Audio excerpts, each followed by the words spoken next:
বিসমিল্লাহির রহমানির রহিম। যারা আমার সঙ্গে আছেন সবাইকে আসসালামু আলাইকুম। অনেক কয়েকদিন পরে আবার ভিডিও নিয়ে আসলাম, আশা করি শেষ পর্যন্ত দেখবেন সবাই। আর যারা এখনও সাবস্ক্রাইব করেননি প্লিজ একটু সাবস্ক্রাইব করে বসবেন। তো আমি আগেও বলেছিলাম যে পাবনা যাব, আর পাবনা দুলাই আমার শ্বশুর বাড়ি, বাবার বাড়ি মাসুমদিয়া। তো মাসুমদিয়া পরে যাব, আগে সরাসরি পাবনা। এজন্য আমরা বাসে উঠেছি। আর এবার কিন্তু যমুনা সেতু দিয়ে যাব না, লঞ্চে যাব। কারণ লঞ্চে গেলে আমার মনে হয় জার্নিটা একটু সহজ হয়, এত অনেকক্ষণ বসে থাকতে থাকতে যে খারাপ লাগে এটা লাগে না। আর ইতিমধ্যে কিন্তু আমরা চলে আসছি আরিচা ঘাটে।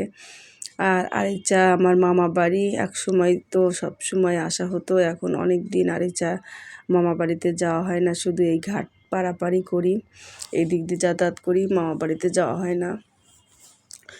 যা হোক, এবার সরাসরি দুলাই যাচ্ছি, কারণ ওখানে আমার শ্বশুর বাড়ি, আর বাবার বাড়িতে পরে যাব। এবার পাবনা আপার বাসায় আর যাওয়া হবে না, কারণ আপাই বাড়িতে আসবে, বাবার বাড়িতে মাসুমদিয়া আসবে, তো ওখানে আমাদের একসাথে দেখা হবে। আর এই যে আরিচার থেকে কিন্তু আমরা ছেড়ে যাচ্ছি এটা কাজিরহাটের দিকে। আর বাড়িতে গেলে এখন আর কোনো শান্তিই লাগে না।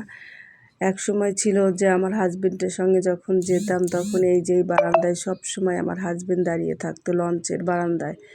সে কখনোই ছিটে বসতো না, সব সময় মেয়েদের নিয়ে দাঁড়িয়ে থাকতো এখানে। আর এখন আসলে বাড়িতে যাব, কোথাও গেলে আসলে শান্তি লাগে না, বাড়িতে বা শ্বশুর বাড়ি কোথাও ভালো লাগে না। বাবার বাড়িতে আছে বাবা মায়ের কবর, আর স্বামীর বাড়িতে আছে স্বামীর কবর। তারপরও যেতে হয়, তাই যাচ্ছি। কারণ মেয়েদের পরীক্ষা হয়ে গেছে, বড় মেয়ে ক্লাস 10-এ উঠে যাচ্ছে, ছোটো মেয়ে ক্লাস 9-এ। তো আর বেড়ানো ওইভাবে সম্ভব হবে না, অত বারবার যাওয়া, কারণ অনেক পড়ার চাপ পড়ে যাবে।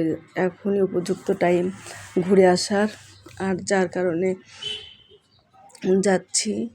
আর ছোটো মেয়ে আবার বাসে অনেকক্ষণ বসে থাকতে জার্নি করতে ওর কষ্ট হয়, যার কারণে লঞ্চ দিয়ে যাচ্ছি। এর আগে অবশ্য স্পিড বোটে যেতাম, তো স্পিড বোটে গেলে আবার এখন যেহেতু একটু ঠান্ডা ঠান্ডা পড়ে গেছে, তো শীতের দিনে স্পিড বোটে প্রচুর বাতাস লাগে, যার কারণে আমরা লঞ্চেই যাচ্ছি। আর একা একা যাচ্ছি, একা একা যেতে আসলে ভালো লাগে না, সাথে একজন থাকলে ভালো হয়। আর এখন তো আমাদের সারা জীবনে একাই চলতে হবে, তাই একা একা চলেই অভ্যাস করছি। আর বাচ্চারা ঝালমুড়ি খাবে। এক সময় ছোট ছিলাম যখন সবসময় মামা বাড়িতে আসতাম, আরিচা মামা বাড়ি। আর এই যে ফেরিতে, তখন অবশ্য লঞ্চে কখনোই উঠতাম না, কারণ তখন নদী ছিল অনেক বড়, আর লঞ্চে উঠলে লঞ্চ ডুবে যাবে এই ভয়ে সবসময় আমরা ফেরিতে উঠতাম। আর তখন অনেক বড় বড় ফেরি ছিল।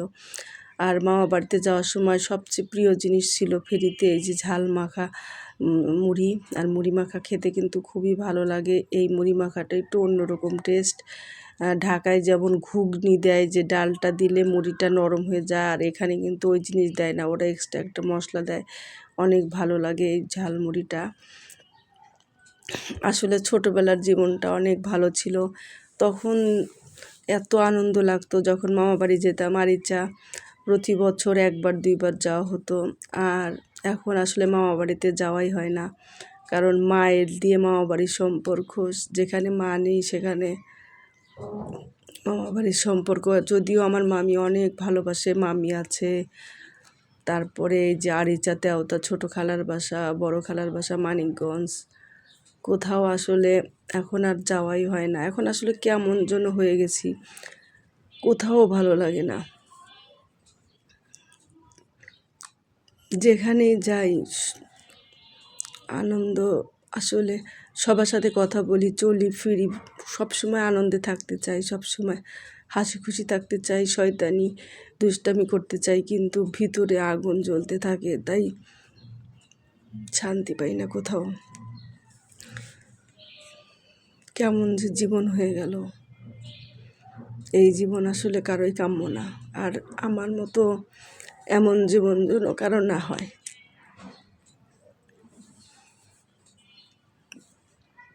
লঞ্চের এই যে লঞ্চে কি যেখানেই যাই শুধু স্মৃতি আর স্মৃতি, কোথাও বাবা মার স্মৃতি, কোথাও স্বামীর স্মৃতি, শুধু স্মৃতি নিয়ে বাঁচতে হবে বাকি জীবন।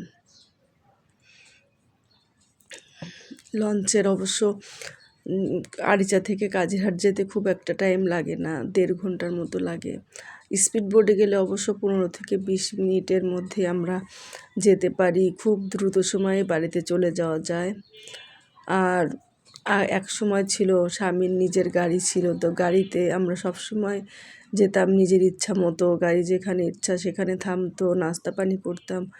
তখন জার্নিটাও ছিল অন্যরকম আনন্দ। আর এখন জার্নিতেও ভালো লাগে না, কারো বাড়িতে গেলেও ভালো লাগে না।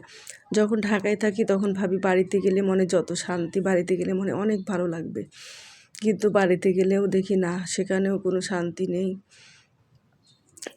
আবার বাবার বাড়িতে গেলে হয়তো বা ভালো লাগবে, যখন শ্বশুর বাড়িতে থাকি তখন মনে ভাবি যে বাবার বাড়িতে গেলে মনে হয় ভালো লাগবে একটু, তো ওখানে গেলে দেখি না, সেখানেও শান্তি নেই, কোথাও শান্তি নেই। তখন আবার মনে হয় ঢাকায় ফিরে যাই, ঢাকায় মনে হয় ভালো লাগবে।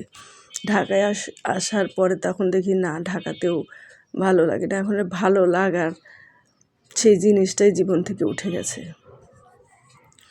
কেন জানি একটুও ভালো লাগে না, কোনো সময়ের জন্য একটুও ভালো লাগে না।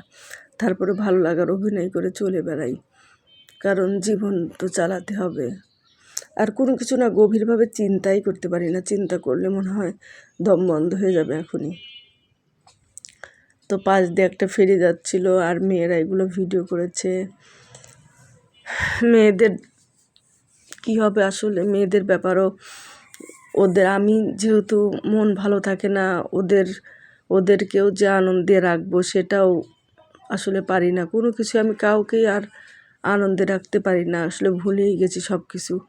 একসময় হাজবেন্ড অসুস্থ ছিল, তাকে নিয়ে দৌড়াদৌড়ি, বাড়িতে আসতে পারতাম না, অসুস্থ, এই হাসপাতালে, এই ডাক্তার, তারপরও শক্তি ছিল, মনের শক্তি।